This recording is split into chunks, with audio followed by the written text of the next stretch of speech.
Okay, now finally reshooting this after my 4K video didn't work out. The Canon M50 has a lot of issues apparently with shooting in 4K.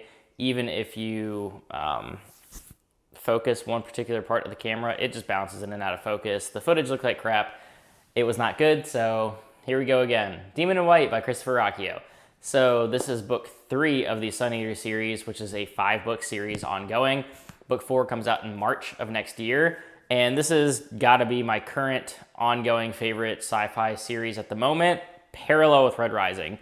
Red Rising, we're still waiting for book 6. Don't know at all when that's coming, but book 4 of this series is coming out next year. I'm also going to talk about The Lesser Devil, which is the novella following Crispin that takes place during Empire of Silence. I haven't read too many books that impressed me in the way that this series has so far, and I think it was on like a tag or something that I did somewhat recently where I was saying that if I hadn't read Royal Assassin already, that Howling Dark was going to be the favorite book that I've read this year. Man, Demon in White's even better. So far, this series has been absolutely incredible in pretty much every way, from writing style, characters, pacing, action, dialogue, just world building. Everything has been great. And Empire of Silence knocked it out of the park for me. Howling Dark built off of that and got even better, and Demon in White is even better than that.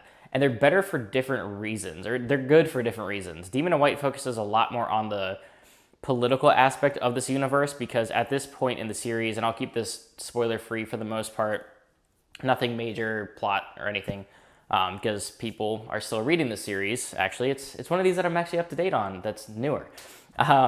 Hadrian is serving the Emperor at this point in his life, which, I mean, it's been hundreds and hundreds of standard years since the beginning of Empire of Silence. If you haven't gotten into the series yet, there are lots of time jumps that happen because people go in and out of cryo sleep. So you'll see sort of like a callback to Dune. You'll see like people judging things in standard years. And then there's other types of years that people go off of because people spend so much time in fugue, which is cryo sleep, that they age differently. The Palatines, these royal nobles that are basically bred in a lab. So they're honestly hardly even human. They're just like lab-built humans. Long life, better physique, all the stuff that comes along with that. He's been alive for a long time. And I think by the time that he's writing the series, because this is him sort of retelling his tale to where he gets to the point where he becomes the Sun Eater, destroying a planet, destroying the sun, killing the Emperor and billions of people, and destroying this Yeltsin, which you're all introduced to as his backstory as he's telling you this tale.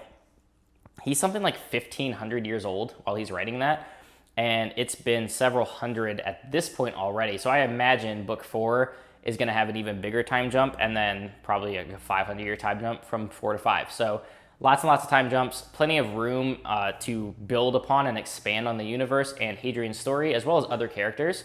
Because what Ruocchio is doing a great job of is the time jumps don't feel forced or poorly done. It makes sense because of the structure of the world building and this atmosphere that he's created. And it gives you that time to actually understand why Hadrian seems to change book to book. Like, he is a totally different person in Demon in White, and by the end of that book, than he was at the beginning of Empire of Silence. Because the beginning of Empire of Silence, he's a very young man. He's, living under his father on their planet, and this is hundreds of years now into the future, where he has continued his sort of fame building and his quest to discover things about this Yeltsin and everything that he's on this epic journey to do. And he's just a totally different person, and you really see that come through in his dialogue choices and his actions, because there's certain times where in this book he'll make a choice and I'm like, wow, like old Hadrian would not have reacted like that. He would have reacted differently, which parallels great with what we see real quick in The Lesser Devil, which I'm not going to spend a lot of time on.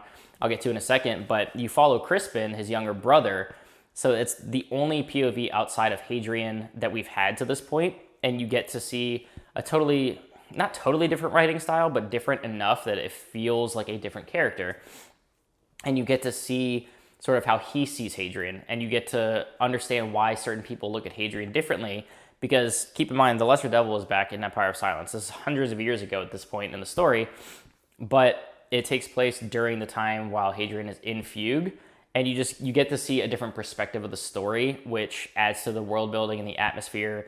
It expands on the religion of the world, the chantry, all that sort of stuff. It's a little bit more, focused of a story. It's a lot smaller in scope, a little bit more action to sort of, get the pacing going. The Lesser Devil is great. It's not on par with any of these full-fledged novels of his, but it's outstanding. Ruocchio is just a great writer. So definitely check that out if you haven't yet.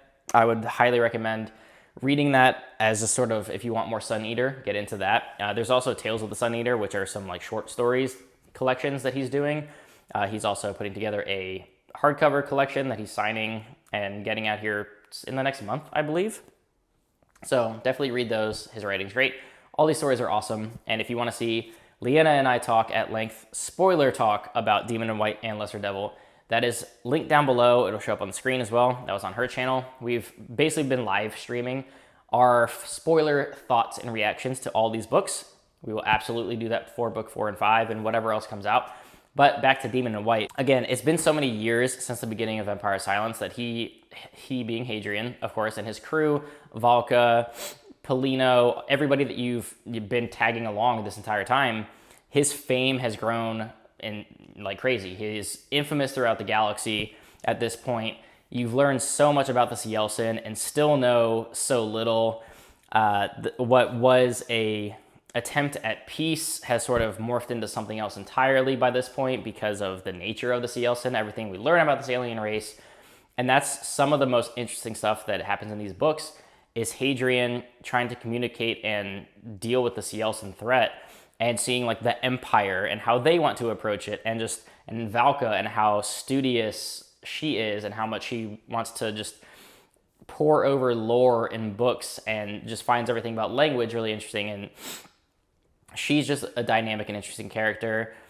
We finally get a good love interest in this book without spoiling anything. I love the relationship here. Leanna did not. That's fine. You're wrong. But I mean, just the whole cast and crew around Hadrian are great. The Cielcin, man, they are scary. There's some shit that you meet in this book that's just absolutely terrifying. This book, even more so than Howling Dark did, really turns up the crazy and the mystery and just like out there weird shit happening at a certain point, which is fantastic. It's so well done. I actually asked Christopher Ruocchio about this in one of his live streams. I was like, that thing that you did in this book near the end, like how hard was that to write and like have it make sense? So it's just the seeing the mind behind the works is great. And I reread Dune recently, and you could just see the influence pouring through the text of things like Dune, just from certain characters, how they act, certain writing styles, certain planets, things like that. You see the influences, and it's great. I'm loving these like sci-fi fantasy adventures. They're so well done. Red Rising and Sun Eater just kick so much ass. Without spoiling anything, I still don't know exactly what's going to lead to that final iteration of Hadrian that is telling this story of, how Christopher Ruocchio sells the series as if becoming Darth Vader was the right thing to do. I'm inclined to believe more so that it's going to end up being it's by necessity. He's going to sort of take on that mantra of this is what I have to be to serve the galaxy kind of thing versus like becoming an evil person, because he's not. Like Hadrian does some pretty suspect things in this book and did in Howling Dark as well. But there's reasons for that, first of all, which we talk about in our live chat. But it's just, you see more and more sort of the lengths that he has to go to get things done. And you kind of see the seeds being planted of like, okay, I could see this leading him down this path. But I still don't know exactly. I'm really curious to see what the hell happens in Kingdoms of Death, because these books are getting bigger in scope and scale, more, action set pieces, larger scale things happening. Some of the things that happen towards the end of this book are just insane to me. I don't even know how he's going to top it in Kingdoms of Death, but I don't know. I love this series so far. It's definitely, like I said, rivals how I feel reading Red Rising. I never get bored. They're always interesting. Even the slower moments of these books, like when they're traveling somewhere, it's just so interesting and so well done. I'm saying interesting a lot, aren't I? damn it. I don't know, man. It's just so well done. My hat's off to Ruocchio, just as a writer, as a storyteller. This is everything that I wanted in a sci-fi, fantasy, space opera. It's outstanding. I highly recommend the series. Book 4, again, coming out March of next year, Kingdoms of Death. Definitely have that on pre-order already. I urge you all to read the series. It is excellent. So those are my spoiler-free thoughts. These books are fantastic. They honestly just keep getting better and better. I imagine Kingdoms of Death is going to be even longer than this one. I mean, these are chunky books. They're not short. The audio is done really well. Everything is good. If you want spoiler-filled thoughts, obviously click the link down below in the description. That'll be our spoiler talk. Until next time, keep reading, and March can't come soon enough.